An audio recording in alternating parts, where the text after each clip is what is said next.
Genial. Muchísimas gracias a todos por estar aquí y espero que tengan muy buenas noches. Hoy día les tenemos una sesión bastante especial, dos personas acá con mucha experiencia en el tema de producto y también que entienden la realidad de Latinoamérica. Ellos son Sebastián Pinto y Jojo Ramírez. Vamos a tener esta sesión especial, este conversatorio, implementando una estrategia de producto desde cero.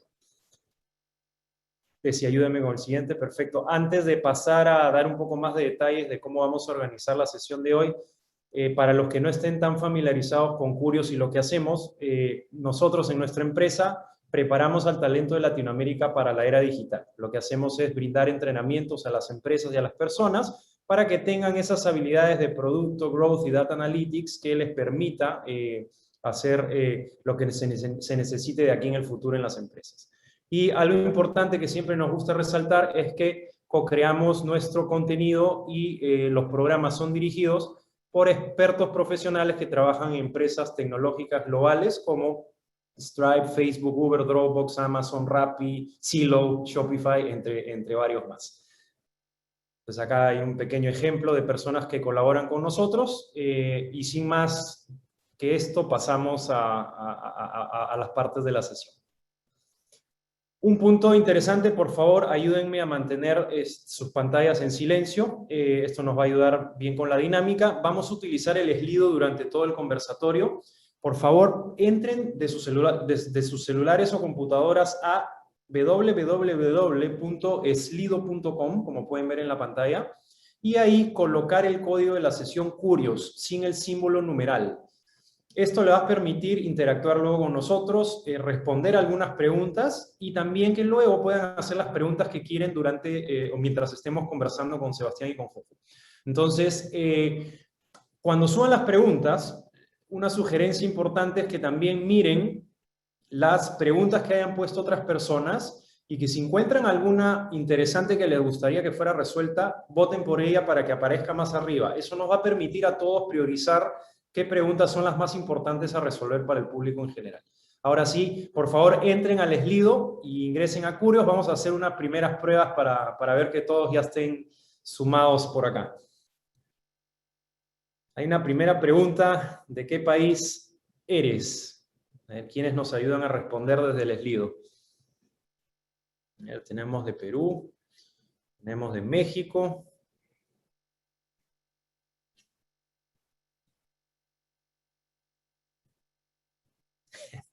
Tenemos de Sudaca.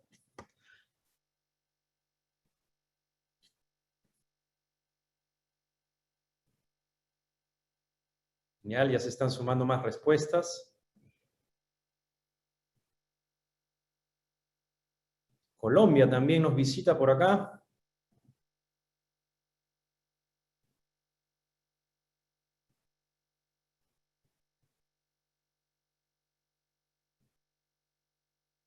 Genial. Desi, vamos pasando a la siguiente.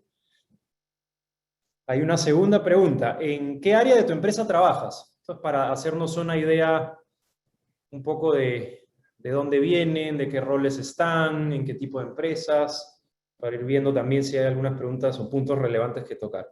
De producto, tecnología, paid media, marketing, laboratorio de innovación, trade marketing, proyectos. Interesante. Bastantes áreas mezcladas. Growth, negocios, legal, interesante. Buenísimo. Operaciones, experiencia. Genial, genial, perfecto. Desi, vamos con la siguiente. ¿Cuentan con algún producto digital en la empresa donde están trabajando actualmente? Acá pueden responder sí, está en proceso de implementación, aún no.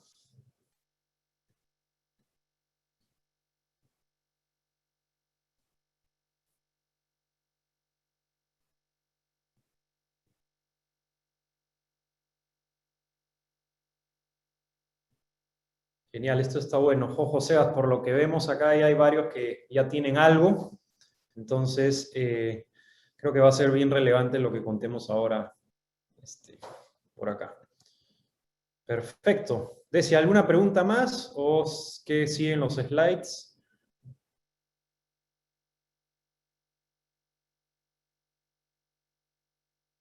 Buenísimo. Entonces, la estructura de hoy va a ser, después de la introducción que acabamos de hacer ahora, voy a introducir brevemente a los panelistas en el siguiente slide y vamos a tener un conversatorio de 35 minutos donde voy a estar entrevistándolos y finalmente vamos a cerrar con un Q&A.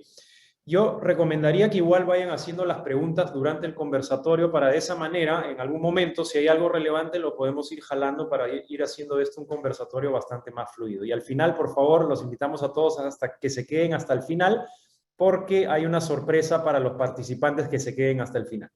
Valga la redundancia. Entonces, ahora sí, déjenme presentarles. Tenemos hoy día a Sebastián Pinto y Jojo Ramírez. Ellos tienen una experiencia muy interesante en empresas tecnológicas en el globo. Por su lado, Sebastián Pinto comenzó su carrera acá en Perú. Bueno, con ambos trabajamos juntos un tiempo atrás por Uber. Sebastián, tú comenzaste en la parte de Strategy and Operations y con el tiempo hiciste tu migración hacia Product Management en San Francisco, Estados Unidos. Previo a eso estuviste por Enfoca, ¿no? Este private equity muy conocido acá en Latinoamérica, y previamente a eso estuviste por Scotiabank. Tú, Jojo, directo desde la universidad pasaste a la industria tecnológica, suerte la tuya. Pasaste por Uber de frente, te fuiste de acá hasta Estados Unidos como Product Operations y después pasaste como Product Manager a Silo.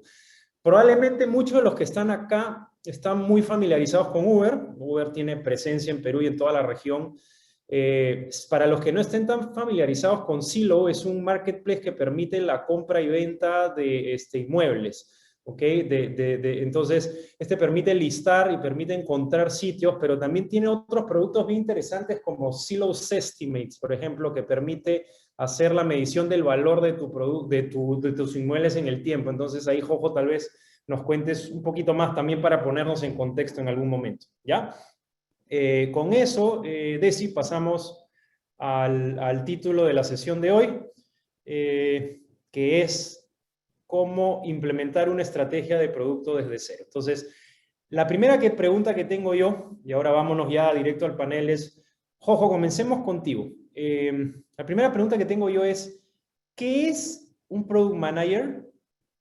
¿Por qué es importante y por qué las empresas tecnológicas le dan tanta importancia? O sea, empecemos con eso simplemente para poner como un contexto de qué hacen realmente. Si puedes, también menciona cuál es la diferencia con un Product Owner, etcétera, y por qué es tan importante en estas empresas tech. Perfecto. Creo que a mí me gustaría dar un paso atrás y hablar un poquito de la disciplina de Product Management y tratar de conceptualizarlo un poco, porque es justamente el punto inicial, el punto de partida, ¿no? Entonces, si pudiera, hay muchos frentes por los cuales podríamos hablar sobre una definición para esto, pero si tuviera que conceptualizarlo de la manera más concreta posible, creo que es una función dentro de una compañía, primordialmente compañías de tecnología, que lidera el planeamiento, el desarrollo y el lanzamiento de productos digitales para cumplir las necesidades de sus usuarios y llegar a alcanzar los objetivos del negocio, ¿no? Entonces creo que es justamente la manera más simple de ponerlo sobre la mesa. Y ahora, ¿por qué justamente las empresas tech les dan tanta importancia? Si nos vamos unos años atrás en donde la tecnología no era tan accesible para todas las empresas y donde justamente esas empresas que empezaron a salir como Google, Facebook, en los inicios de los 2000, ¿no? Tenían ingenieros increíbles que empezaron a construir tecnología y era tan innovador que era muy fácil ponerlas en el mercado y que la gente empieza a adoptarlas, ¿no? Sin embargo, fueron pasando los años, ¿no? Y esta tecnología se volvió muchísimo más asequible para distintas personas, para distintas empresas, y empezaron a salir más empresas. Entonces, el software de por sí no era suficiente para simplemente ser exitosos en el mercado. Y ahí es donde se empiezan a enfocar un poquito más en los usuarios, ¿no? Entonces, ¿qué pasó? Que las empresas de tecnología empezaron a decir, ok, construyamos esto otro, construyamos por aquí, construyamos por allá, y habían muchas ideas de innovación y cosas que podían estar haciendo. Sin embargo, como sabemos, las empresas tienen capacidad limitada, ¿no? No se puede construir todo, y obviamente el talento es también limitado. Entonces, ahí parte un problema para las empresas, y una oportunidad para una función como Product Management, en donde justamente el Product Manager se encarga de darte la visión de hacia dónde tienes que ir como empresa con respecto a tu producto, basado en las necesidades de los usuarios, y a la misma vez, esta visión la puede aterrizar efectivamente basado en los recursos disponibles que se tienen, ¿no? Entonces creo que justamente por eso es que hoy por hoy les dan tanta importancia. Genial, buenísimo, Jojo. Tomando eso como punto de partida, Sebas, me queda la pregunta y la duda de qué hace el Product Manager en la organización ya en el día a día, el scope, qué cosas coge a más detalle. Y esto ya lo hemos conversado varias veces antes, ¿no? Que es poco común en las empresas en Latinoamérica que están en proceso de transformación, pero ustedes tienen hasta un Chief Product Officer, ¿correcto? Que le reporta al CEO y que es justamente la parte estratégica de que todo esto esté alineado con toda la estrategia de la empresa o de la corporación. Entonces, cuéntanos un poco del rol de producto, de Product Manager, y esto atado también al CPO podría ser interesante. Gracias, Carlos. Sí, es una pregunta bien interesante. Digamos, en el día a día, el rol de un Product Manager va desde hacer todo hasta hacer nada. Y suena bien ambiguo, pero te cuento un poquito con ejemplos. El rol, como bien decía Jojo, el rol de un Product Manager es definir un norte y guiar ese norte. ¿Qué pasa entre la definición y el destino? Es que básicamente tienes que hablar hasta con ejecutivos como el CEO o el CPO, que ahora entraré a explicar qué es lo que es, como sentarte con los diseñadores, ingenieros, personas de soporte para entender cuál es el problema y definirlo de la forma más precisa posible, ¿no? Entonces, en el proceso de diseño, un Product Manager primero comienza definiendo cuál es ese norte y cuál es el destino al cual queremos llegar. Esto típicamente se llama un ejercicio de visión, donde presentas un problema, lo llevas a lo largo de la organización hasta muchas veces hasta el CEO y le explicas por qué esto es importante y por qué queríamos asignar e invertir recursos. De repente un negocio más físico, donde el producto es más tangible, un ejemplo podría ser, oye, ¿por qué deberíamos de invertir en un local nuevo, construir un nuevo edificio, eh, lanzar una nueva sede? En el caso de un producto digital es un poquito más abstracto, ¿no? Porque no hay un lugar presencial ni físico al cual tienes que llegar o construir. Es más un problema al que tienes que resolver, ¿no? O una oportunidad por capturar. Entonces, en ese ejercicio de visión, el Product Manager se encarga de construir el porqué de las cosas y alinear a la organización en torno a esos objetivos. Una vez que todos ya te compraron ese norte y estamos de acuerdo que es un problema que queremos resolver o una oportunidad que queremos tomar, entra la parte interesante que es ejecutar, ¿no? Y esto va desde definir quiénes son tus segmentos de usuarios, cuáles son los productos que vas a construir para ellos, cuál es la solución que vas a hacer para el problema que quieres resolver, cómo la vas a construir desde una perspectiva de ingeniería y ahí cómo la vas a guiar al mercado, ¿no? Algunos puntos interesantes a resaltar aquí es que como Product Managers nuestro trabajo se enfoca mucho en entender cuál es el problema y no tanto la solución. No estamos pensando cuál es la siguiente innovación, cómo se debería ver el app o, digamos, cómo se ve bonito la funcionalidad de cierto producto. Estamos tratando de entender qué es el problema que tiene el usuario o cuál es la oportunidad que no hemos capturado. Y una vez que hemos recontra definido eso, ahí es cuando empezamos a pensar en distintas soluciones. A medida que pensamos en soluciones, hacemos mucho user testing, le enseñamos a los usuarios, entendemos cómo interactúan con los productos que les ponemos al frente y luego pasamos a construirlos, ¿no? Al momento de construir productos, muchas veces nos encontramos que ir por un camino o el otro, donde se ve casi y que igual para el usuario puede costar mucho desde el lado de ingeniería desde el otro, ¿no? Entonces, ahí entra un trabajo mucho más táctico de decir, oye, hacemos el producto de una forma o de otra, cuál es la forma de organizar nuestros sistemas, cuál es la forma de construir esto y dónde ponerlo, ¿no? Claro. Y una vez que tienes un producto armado, ya es cosa de llevarlo al mercado, ¿no? Y Claro. para eso tienes que definir los objetivos que quieres medir, hacer un poquito de testing, ver cómo performea o cuáles son los resultados de ese ejercicio y en base a eso decidir si lo escalas o lo iteras, ¿no? Ese es a un alto nivel un poquito el rol del PM en una organización.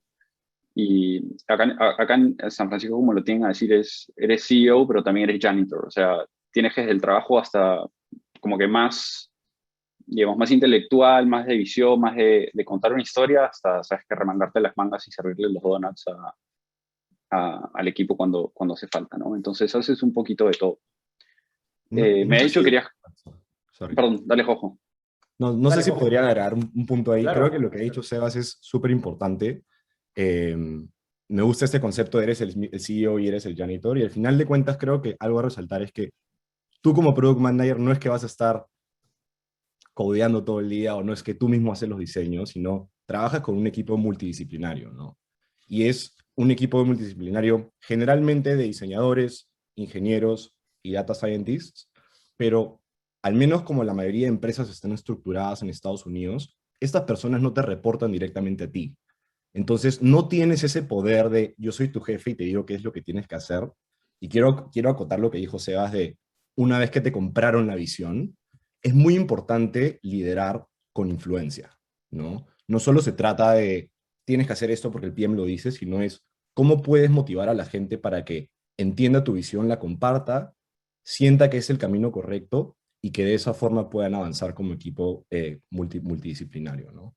Es un reto bien grande porque los PMs generalmente pasamos mucho tiempo en la ambigüedad, donde los problemas no están muy definidos, y es justamente cómo utilizas las habilidades que tienes en tu equipo para poder definir mejor ese problema y tú poder construir una narrativa o una historia. Genial, genial, genial, Jojo. Mire, me quedo con algo bien importante que han dicho ambos, que es esto de definir primero qué es lo que quieren construir, por qué deberían hacerlo antes de ponerse a ejecutar así, ¿no? Digamos, de forma eficiente, ¿no?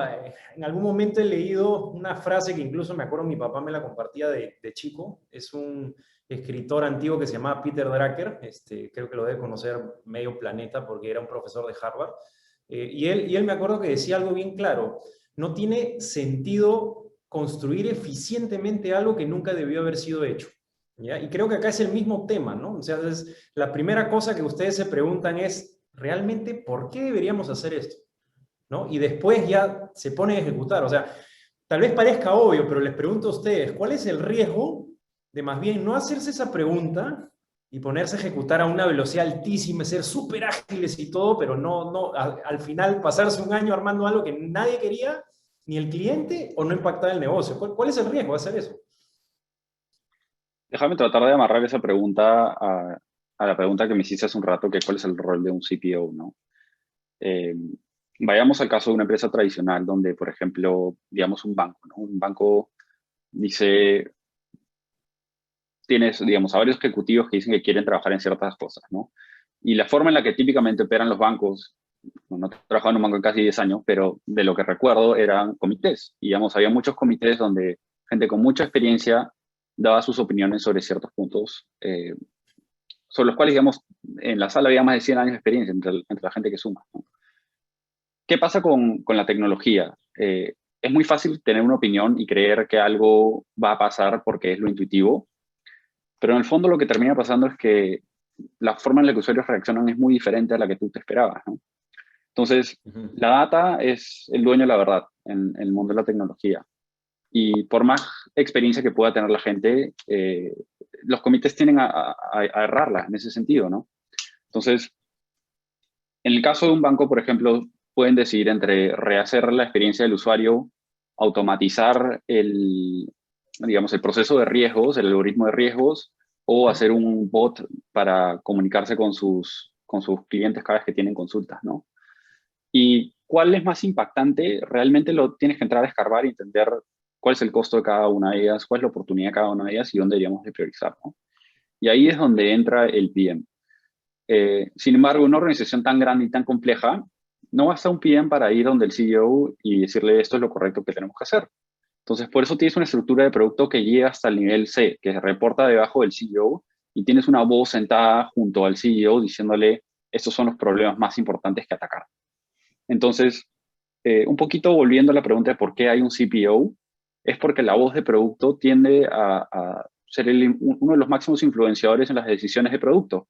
Eso no significa que los equipos de operaciones, legal, marketing, etcétera, no participen. Por supuesto que participan y por lo general como equipo de producto buscamos su participación, pero al final del día el equipo de producto es el que termina tomando la responsabilidad y los que terminan siendo, la palabra que se usa mucho acá es accountable del resultado, tanto un éxito como un fracaso. Claro.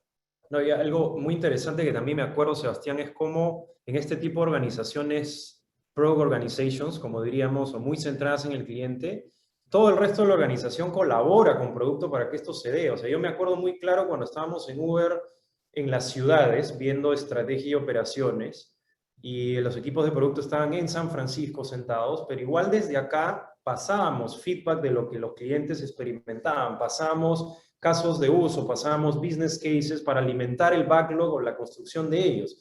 Entonces, al final, toda la organización estaba pensando o alimentando qué cosas se debería realmente construir por el mejor beneficio del cliente y del negocio a la vez, ¿no? Eso es muy interesante, ¿no? Y que a veces esto se puede perder, ¿no? En otro tipo de entidades más tradicionales. Volviendo acá yo quería coger una pregunta, Sebas, sobre, imagínate ahora, cogiendo lo que acabas de decir, tienes un CPO, tienes varios equipos de producto, tienes una estructura, me imagino que debes tener líderes, heads, etcétera, y los product managers más juniors, etcétera. Y me imagino que tendrán un montón de frentes, ¿no? Muchos problemas que atacar, como bien decías, y hay que priorizar unos sobre otros. Entonces, mi pregunta ahí es, ¿cómo defines las áreas o pilares de inversión en producto? ¿No? ¿Dónde le asignas recursos a uno, a otro? ¿Por qué lo haces? ¿De qué manera? ¿Tienes algunos criterios, categorizaciones? ¿Cómo podrías ilustrarnos acá cómo se hace eso en una empresa, ¿no? Perfecto. Creo que es una respuesta muy específica a la organización, pero voy a tomar dos ejemplos, uno a un lado opuesto del otro, para un poquito tratar de ilustrar por dónde comenzaríamos, ¿no? Entonces, digamos, por un lado tenemos un startup financiero, de nuevo volviendo al ejemplo de los bancos, que quiere hacer un challenge a las empresas existentes y sacar un nuevo producto, una nueva tarjeta de crédito, todo online, nunca tienes que ir digamos, a una agencia a sacarla, toda la aprobación de riesgos se hace de manera automatizada. Entonces, ese equipo de producto tiene una definición de un problema muy claro, que es cómo armamos un producto financiero y cuáles son las necesidades de ese cliente, ¿no? Entonces, ese equipo, digamos, comenzaría tratando de entender cuáles son las deficiencias de las tarjetas de crédito, de nuevo, todo enfocado en tarjetas de crédito y cómo construimos un producto por ahí y entramos al segmento por ahí, ¿no? Si nos vamos al otro lado, donde tenemos de repente un banco con 100 años, su prioridad a lo mejor no va a ser sacar un nuevo producto financiero, una nueva tarjeta, porque si ya facturan 100 millones de dólares, un producto que les va a dar 5, es un poco irrelevante en términos del impacto que puede tener en la organización. Pero cosas que de repente sí le mueven la aguja es cómo automatizamos todo nuestro canal de soporte a que sea de presencial a digital. Y eso parte por mirar cuáles son los tipos de problemas que tenemos, por qué la gente nos escribe, por qué nos contactan, tienen la posibilidad de hacerlos en el app, es fácil hacerlo en el app, y empiezas a tallar un poquito digamos, cuáles son los problemas que quieres atacar dentro de ese segmento, ¿no? Entonces, volviendo un poquito a la pregunta y alejándonos del detalle, creo que es muy específico a cada empresa, pero parte de entender cuáles son los problemas que queremos atacar y todo eso está guiado por la estrategia. Si es una empresa existente que tiene que subsistir y tiene que crecer ventas y disminuir costos, va por ahí. Si es una startup que está comenzando, obviamente es encontrar market product fit y entender cuáles son las necesidades del usuario, ¿no? Claro. El norte, la estrategia, siempre es donde dicta dónde entra el producto. Claro, interesante, ¿no? Porque puede incluso ser empresas que son maduras, pero están entrando en una zona de declive justamente por esa madurez y van a tener que introducir nuevos productos para ver frentes de nuevos revenues, ¿no? De nuevos ingresos. Entonces, claro, es como dices tú, Sebastián, depende del estadio de la empresa y se pueden ver diversos puntos donde hacer las inversiones de producto que más impacten otra vez al cliente y a la empresa, ¿no? Esos son los dos lados que se suelen ver. Ojo, complementando a eso, una vez que uno piensa los ámbitos donde deberían invertir en estas áreas en producto, luego, ¿cómo se organizan los equipos? ¿Cómo baja esto y cómo estos equipos ayudan a agarrar cada frente de inversión, por así decirlo? O sea, como hemos visto acá, no hay una sola cosa, hay múltiples frentes, ¿no? Es como que desdoblaras un Netflix y unos equipos tienen que atender lo que es de niños, otros de adultos, otros la retención, otros la adquisición, etcétera. Entonces, cómo los equipos se organizan para atender todo ese frente que al final uno, otra vez volviendo a Netflix, uno simplemente ve películas, ¿no? Y lo ve de esa manera y es monstruo porque ves una tras otra y tienes un abanico gigante, ¿no? Pero ¿qué hay detrás de cámaras? A ver, creo que lo voy a tratar de hacer lo más simplificado posible para que quede claro el mensaje. Primero, tienes una organización de producto, ¿ya? Y esta organización de producto vela por la compañía en general. Esta organización de producto se divide en subequipos y que normalmente atienden a distintas partes del producto. Por ejemplo, ¿no? En Amazon tenemos el equipo de Checkout, tenemos el equipo de Discovery, tenemos el equipo de Fulfillment y miles de equipos más. Entonces, todos estos equipos tienen un equipo multidisciplinario que se encarga de hacer mejoras al producto, ¿no? Y estos equipos generalmente están atados a uno de los objetivos del negocio. Por ejemplo, pongamos el equipo de Checkout. Generalmente este equipo debe estar atado al área de revenue o ingresos, cómo mejorar los ingresos de la compañía. Entonces, no podemos hablar de organización si es que no hablamos de planning, y creo que planning es el primer paso para organizar un equipo de producto.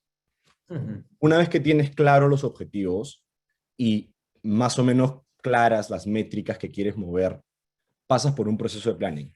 En Silo lo hacemos una vez cada 3 meses. Sé que en Uber lo hacían una vez, 2 veces al año, o sea, cada 6 meses.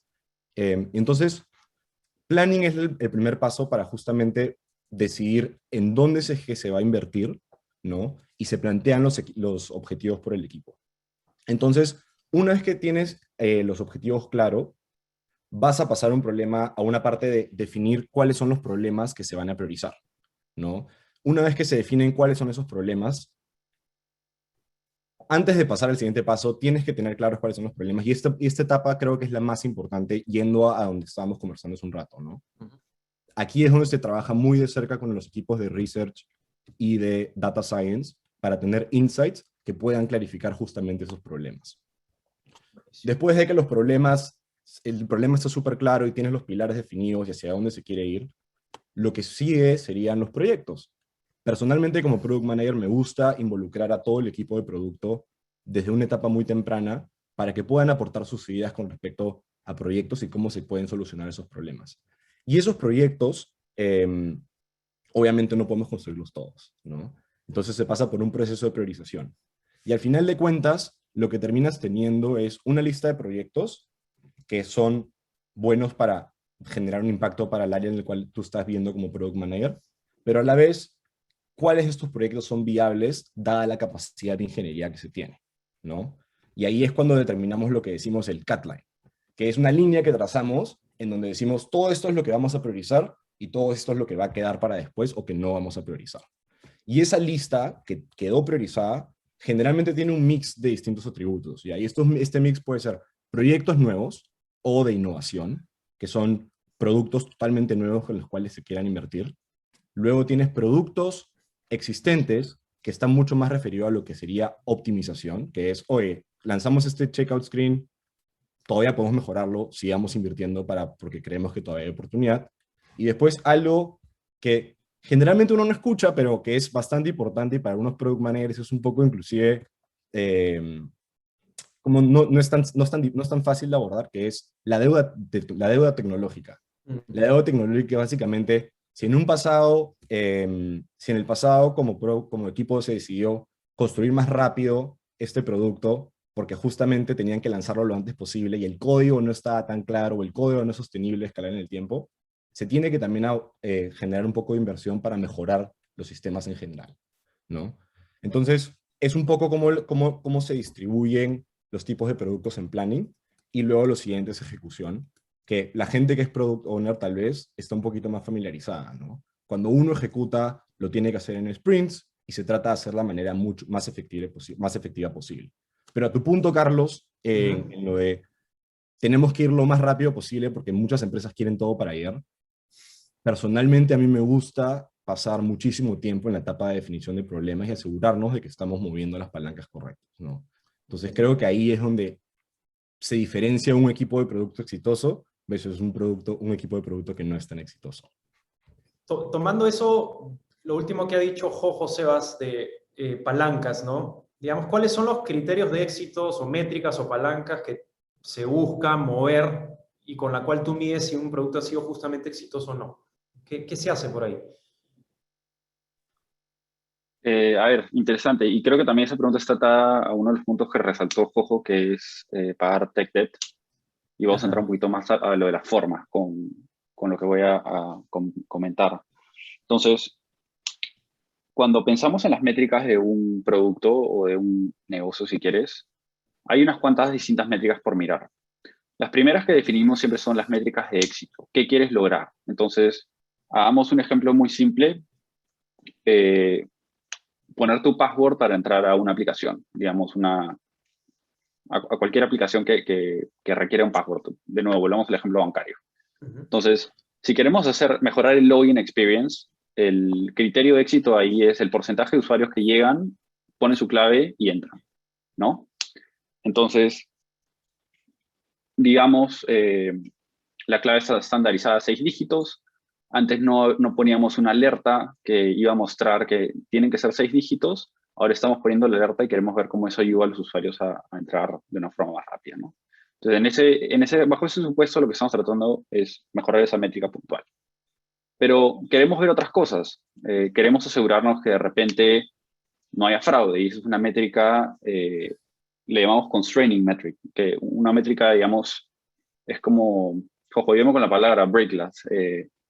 ¿Cuál sería la traducción en español? Que si las cosas se Sí, van mal, tienes que retirar todo lo lanzado como producto perfecto. lo más rápido posible. Entonces, no solamente tenemos métricas de éxito, también tenemos estos constraining metrics que aseguran que no estemos teniendo efectos negativos en otras cosas, ¿no? Es como tu stop loss en inversiones, ¿no? Exacto. Cuando te inviertes en acciones por debajo de cierto monto, ya retiras la inversión, algo así.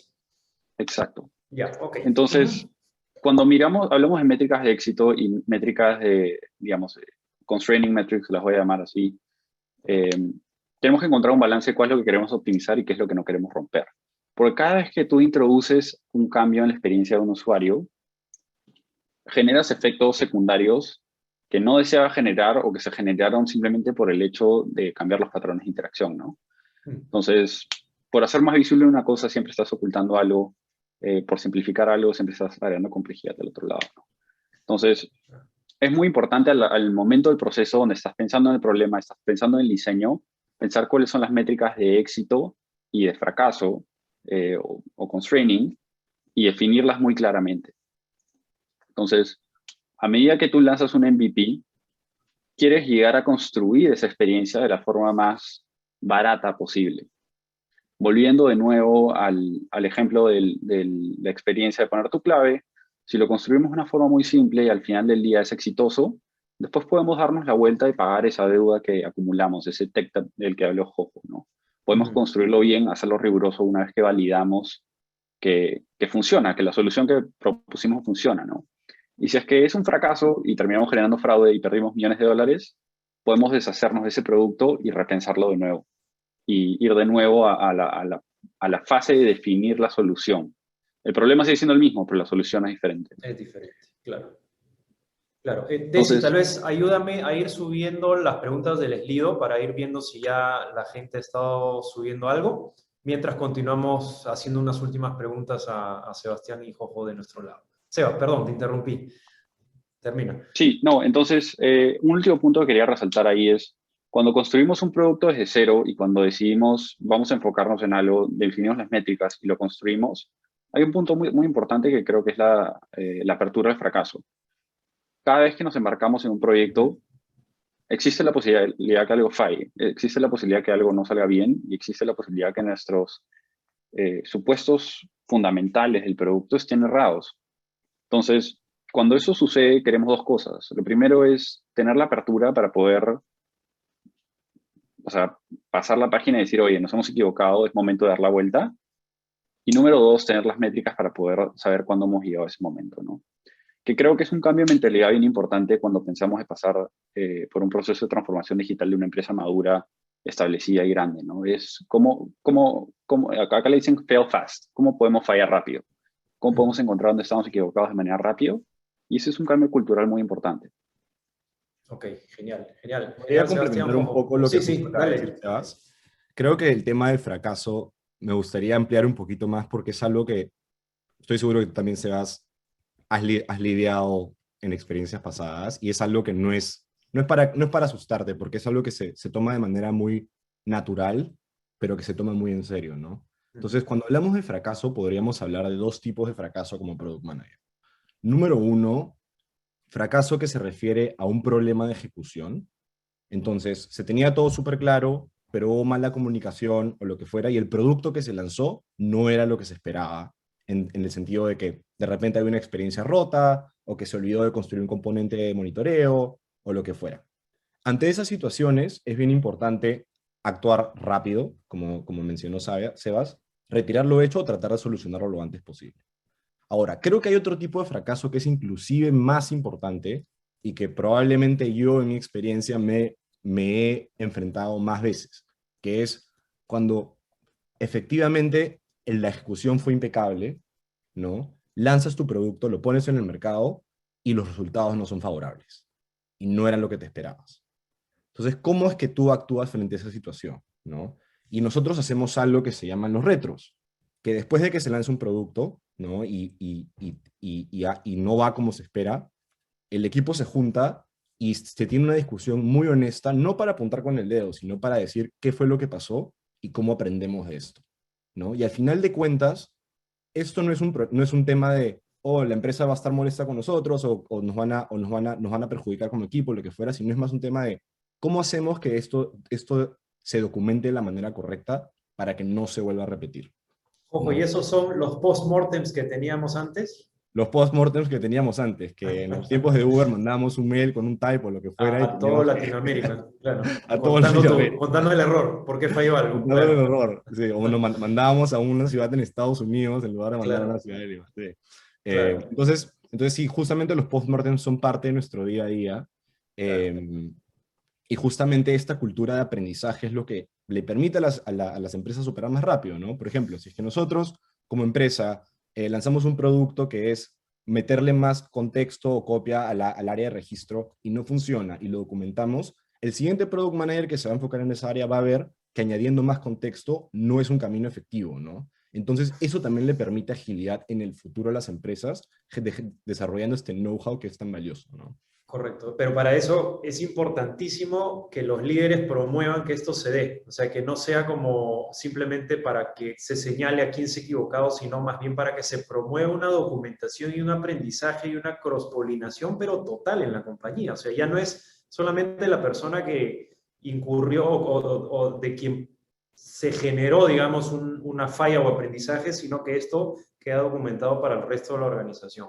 Vamos tomando unas preguntas del público. Hay una bastante votada, algo que también hemos visto varias veces por acá, Seba Jojo. ¿Dirían que el equivalente de un Product Manager en Perú o en Latinoamérica vendría a ser un Product Owner? ¿Cuál es la diferencia entre los dos?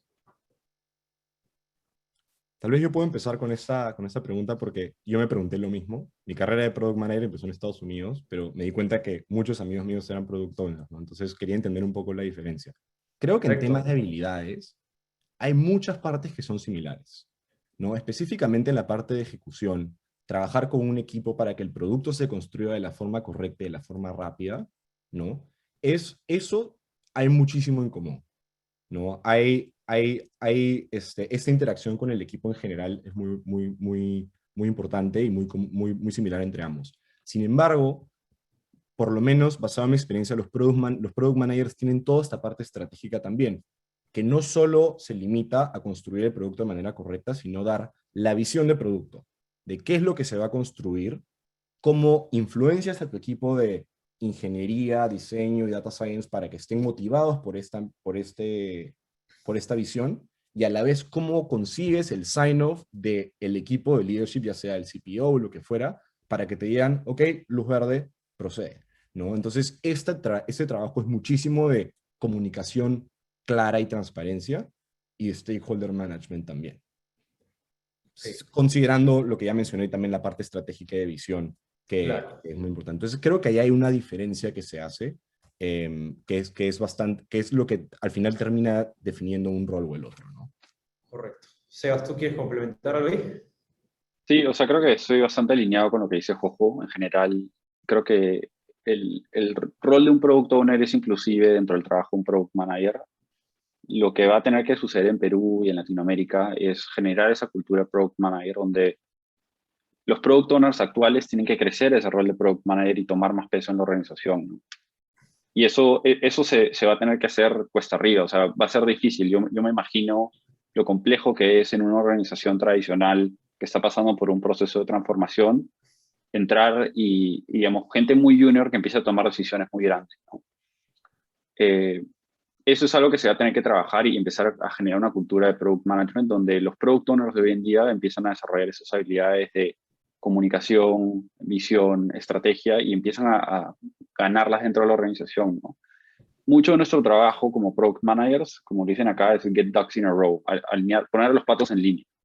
Y eso puede ser tanto mirando hacia tu equipo como mirando hacia afuera de la organización y estableciendo límites de dónde se debería invertir y dónde no y por qué. Entonces, creo que hay un trabajo duro por delante, pero digamos, creo que también es una oportunidad grande para las personas que ahorita se encuentran en esos roles. Genial, buenísimo.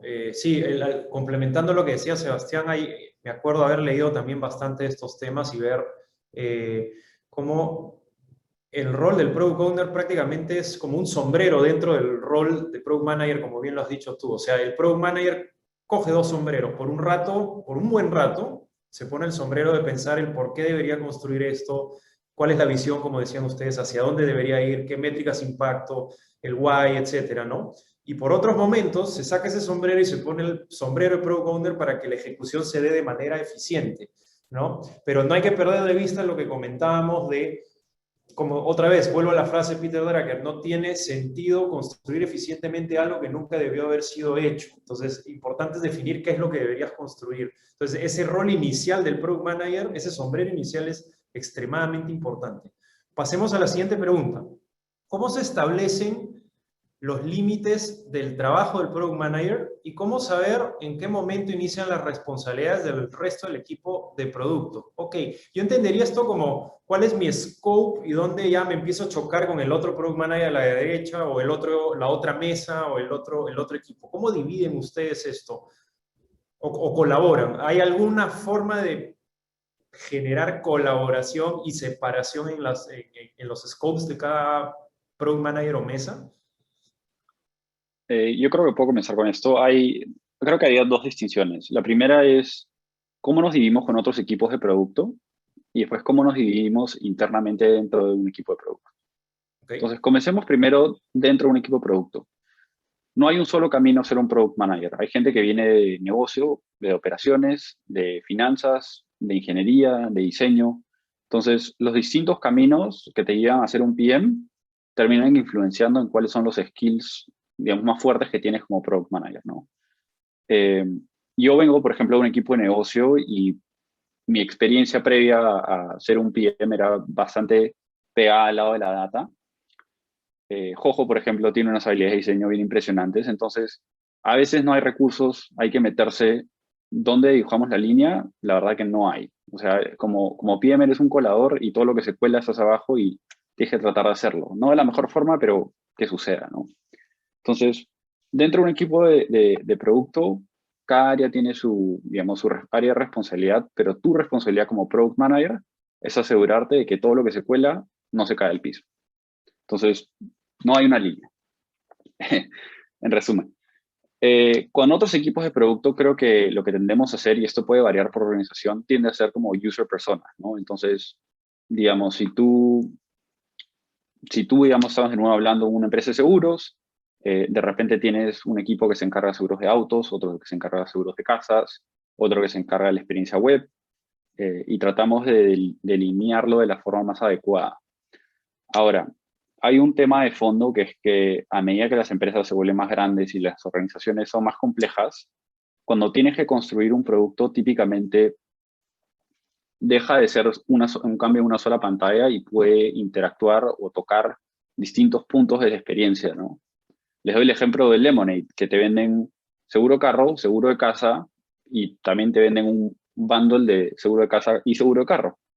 Entonces, ahí es donde entran a tallar los distintos niveles de seniority dentro de un equipo de producto, ¿no?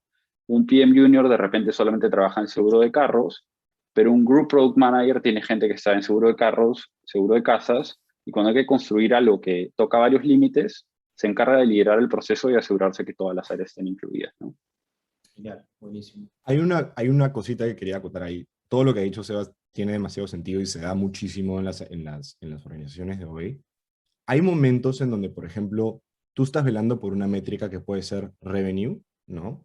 Okay. Más gente comprándote, Ujú. pero eso de repente tiene un trade-off en más en engagement de alguna forma. Y tu equipo se encarga en revenue y hay otro equipo que está en engagement. Entonces, ¿cómo haces tú para decirle al otro equipo, te voy a bajar el engagement porque tenemos que enfocarnos en revenue? ¿No?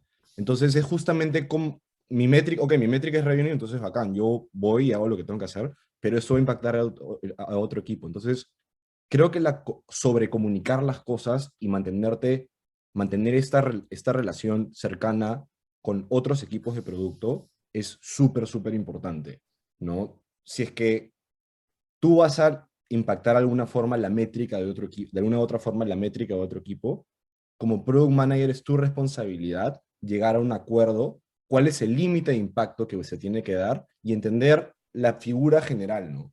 ¿Cómo es que esto va a Interesante. beneficiar al negocio? Entonces, al final, todo se termina atando a los objetivos del negocio. No sé si yo estoy seguro que también te ha pasado que de repente una de las métricas que hacías en Driver impactaba, no sé, pues algún otro equipo, lo que fuera, y tuviste que hacer esos trade-offs y entender justamente hacia dónde ir por ese lado, ¿no? Y complementando ahí, una pregunta muy chica es, ¿ponen alguna especie de métricas compartidas o el Group Product Manager que maneja, digamos, los dos equipos se encarga de ayudar a que esa discusión se dé o cómo se ve o es más orgánico bottom-up en el caso de que ustedes mismos lo hacen con sus pares o las tres? ¿Cómo lo manejan? Creo que toda organización siempre va a haber un problema de objetivos, digamos, contradictorios. Ujú. Al final del día tienes que entender cuál es digamos, el efecto neto de esos dos objetivos, ¿no? Ujú. Entonces, si tú quieres, por ejemplo, subir el precio de un producto, eso inherentemente va a tener un efecto en la demanda por ese producto. Ujú. ¿Cuál es la elasticidad de esos dos y cuál es el resultado óptimo? Responder esas preguntas a veces requiere tener a data scientists detrás, generando ecuaciones y algoritmos bastante complejos para poder decir cuál es el efecto neto que deseamos. Y personalmente yo detesto esas situaciones porque es gastar tus recursos para definir la mate de la métrica, que en verdad como humanos no hace sentido estar teniendo ese tipo de discusiones. Pero cuando los negocios son tan grandes y tan complejos, a veces es necesario invertir esos recursos y tener una respuesta Claro. científica a una pregunta tan simple. Ok, genial, perfecto. Vamos a tomar dos preguntas más en aras del tiempo. Ya estamos llegando hacia el final. A los que quieran esperar hasta la sorpresa del final, nos faltan unos minutos. ¿Qué le aconsejarían a alguien que quiera hacer la transición a PM? Uy, yo puedo tomar esta. Lo primero Vamos, que vamos. aconsejaría es que las empresas empiecen a implementar organizaciones de product management para que haya más oportunidades. Eso creo que es el primer paso porque hoy por hoy no hay tantas oportunidades disponibles, ¿no? Yo pasé por la transición, me gradué de la Pacífico, perfil de administración, entré a Uber en operaciones y pude lograr la transición a product management no desde mi empresa, sino hacia otra empresa, ¿no? Entonces, basado en mi experiencia, creo que lo primero que uno tiene que pensar es entender qué es product management en general y tener una noción de cuál es, de qué es lo que es, y luego hacer una reflexión de cuáles son mis habilidades hoy por hoy. Tengo un perfil de ingeniería, tengo un perfil de diseño, sé mucho de finanzas.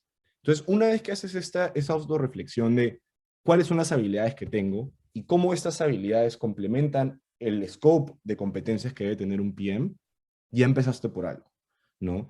Y una vez que estás en ese momento en donde tienes claro qué es lo que te falta, tratar de buscar experiencia que te pueda acercar a conseguir esas habilidades. Y con esto no me refiero a aplica al primer rol de product manager que encuentres, sino es cómo puedes tener exposición a trabajar en entornos donde se vea cómo se trabaja con producto, ¿no? Entonces, por ejemplo, ¿no? Si estás, me invento, en el Scotiabank y estás trabajando en un área que no tiene nada que ver con producto, pero sabes que está en la fábrica digital, tal vez de repente ver la manera en cómo acercarte a la fábrica digital de Scotiabank y poder exponerte a justamente gente que está metido ya dentro del rubro, ¿no? Y es así como me funcionó a mí. Yo me fui de Uber a Product Operations, que es un área de soporte que permite lanzar los productos globalmente, pero eso me permitió tener la experiencia de trabajar con product managers, ingenieros, etcétera, etcétera, etcétera. Claro. Eso es número uno. Y número dos, creo que es muy importante tener lo que yo siempre te escucho decir, Carlos, un edge o algo que te distinga del resto, ¿no? Por Claro. ejemplo, yo me di cuenta que tenía habilidades de diseño naturales, No, se me tiró flores en público, qué roche.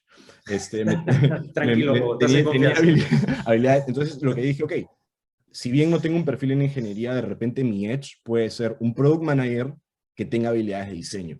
Y me metí justamente a un curso de diseño que me permitió desarrollar esas habilidades un poco más. Entonces ya era alguien que sabía de negocios, que había trabajado con Claro, producto y que tenía también habilidades de diseño. Si claro. eres un ingeniero que sabe codear, eso te puede ayudar muchísimo también, por Muchísimo, ejemplo, claro, ¿no? claro. O finalmente, si es que de repente estás trabajando como Sebas, que estaba trabajando en Uber, ¿no? Sabía muchísimo de engagement, se conocía el negocio de pies a cabeza, y luego había esta oportunidad en producto para hacer engagement, que era justamente lo que había visto Sebas del lado del negocio. Lo que tenía que hacer era simplemente desarrollar las habilidades porque el conocimiento del rol ya lo tenía.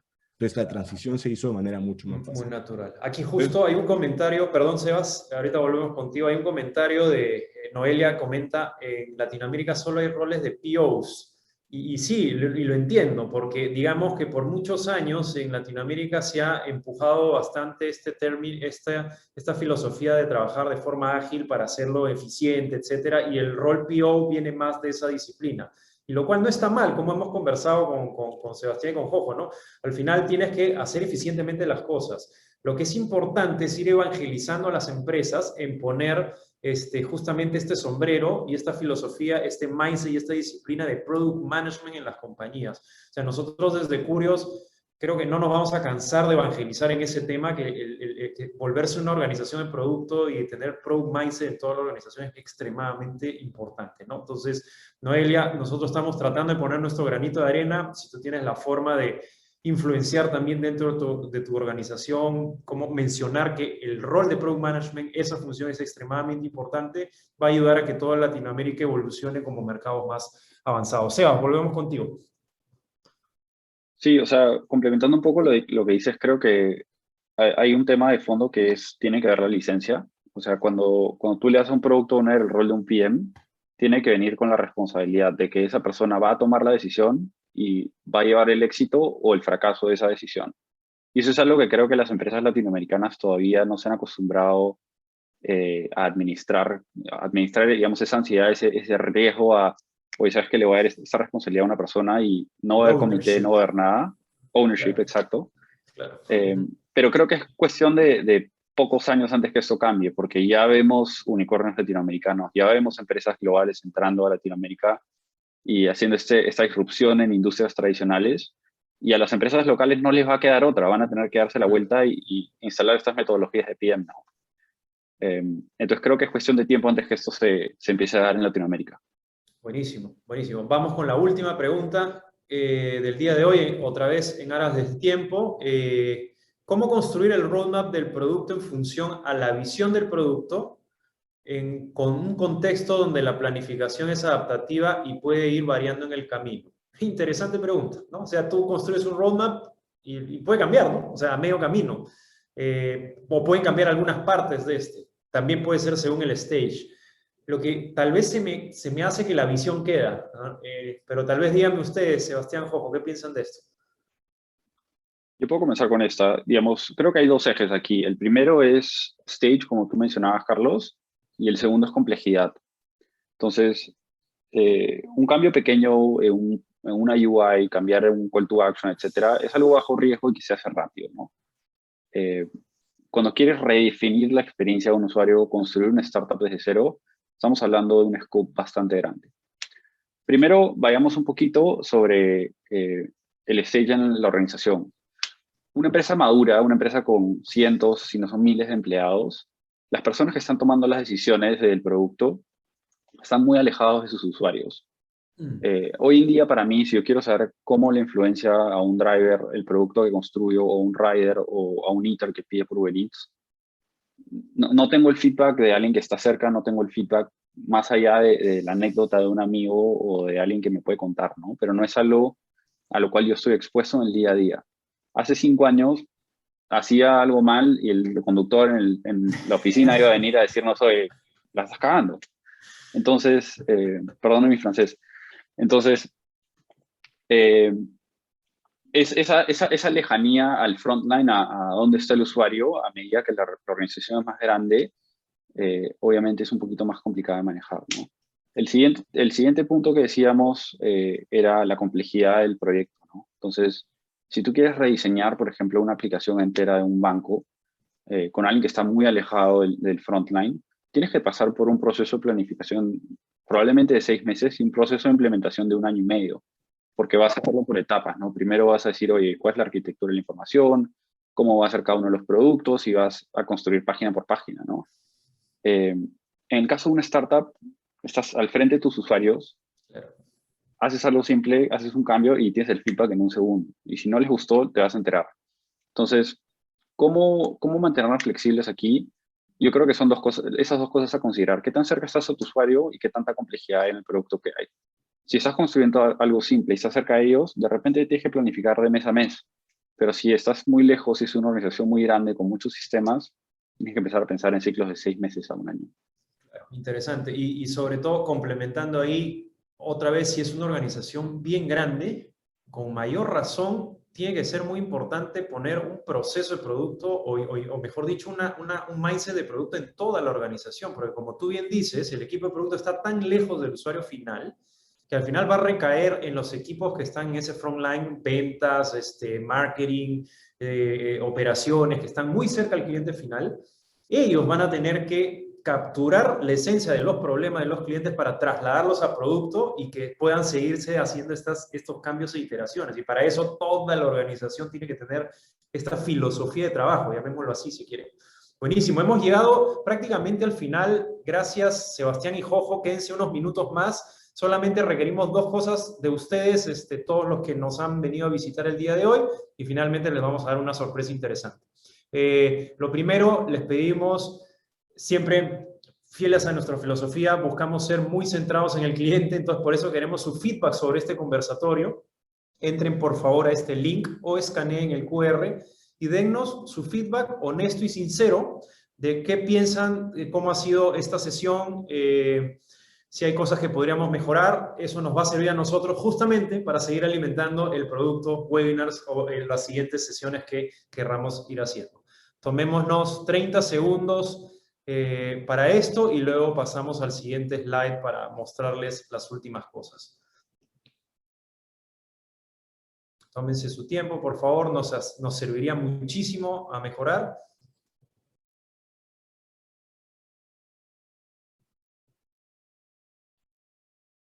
Recuerden, entran a bit.ly/conversatorio_al-medio-pm. La próxima vez lo haremos un poco más pequeño para que sea más fácil, pero igual pueden escanear el código QR para que puedan ingresar ahí. Ok, ahora sí, con esto pasamos al siguiente punto. La próxima semana, el 8 de julio, para aquellos que estén un poco más interesados en conocer un poco más de Growth, Product y Data ya a nivel de disciplina o de entrenamientos. Como saben, en Curios brindamos entrenamientos en estas 3 disciplinas y más temas. Vamos a tener una sesión informativa el 8 de julio para que puedan absolver todas las preguntas que puedan tener sobre las disciplinas, sobre qué entrenamos en estos programas de entrenamiento que tenemos, cómo podemos ayudar a las organizaciones a insertar esta filosofía de producto, etcétera. Todos los que estén interesados en saber más pueden atender a esta sesión. Pueden desde ya inscribirse en bit.ly/infosession_julio o escaneando el siguiente código QR también acá. Lo dejamos unos segundos, Desi, para que las personas que gusten se puedan inscribir también y ahí los estaremos acompañando con más información.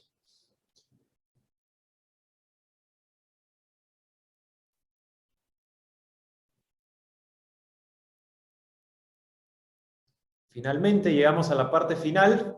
Para aquellos que quieran participar en el próximo grupo de entrenamiento en producto, inicia el 8 de julio. Esta es una sorpresa y un beneficio para todos los que han participado y nos han acompañado hasta aquí, hasta el final.